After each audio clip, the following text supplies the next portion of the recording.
NBR চেয়ারম্যানের সাথে দুদফায় ব্যবসায়ীদের বৈঠকের পরও কমানো হয়নি কৃষি প্রক্রিয়াজাত খাদ্যপণ্যের বাড়তি ভ্যাট ও শুল্ক। তাই দ্রুত এই ভ্যাট ও শুল্ক কমানোর দাবি জানিয়েছেন ব্যবসায়ীরা। বলেন, ভ্যাট কমানো না হলে বাড়বে পণ্যের দাম, যাতে ক্ষতিগ্রস্ত হবেন ভোক্তারা।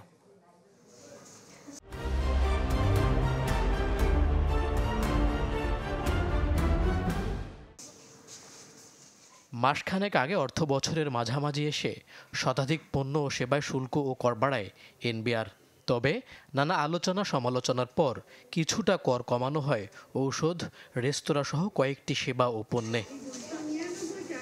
শুল্ক কর বাড়ানোয় সবচেয়ে ক্ষতিগ্রস্ত খাতগুলোর মধ্যে বিস্কিট, পানীয় অন্যতম।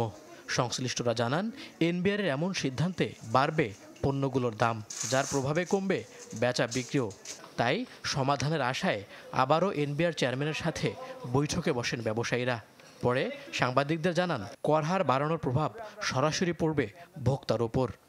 এটা মানুষের মৌলিক অধিকার, খাদ্যের মূল্য যেন ভোক্তার আয়ত্তের মধ্যে থাকে।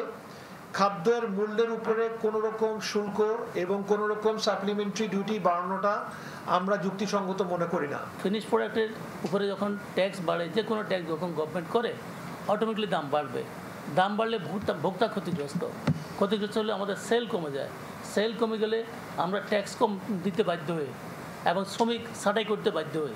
এটা আলটিমেটলি টোটাল ইকোনমির উপর এফেক্ট করে। তাদের অভিযোগ, কর ফাঁকিবাজদের না ধরে সৎ ব্যবসায়ীদের উপর চাপ বাড়াচ্ছে এনবিআর।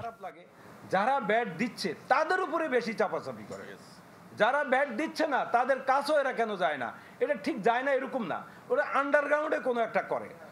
বর্তমানে বিস্কিট, জুস ও পানীয় সহ বিভিন্ন পণ্যের প্রায় ৯০% যোগান দেয় স্থানীয় উদ্যোক্তারা। মইনুল হাসান, চ্যানেল 24, ঢাকা।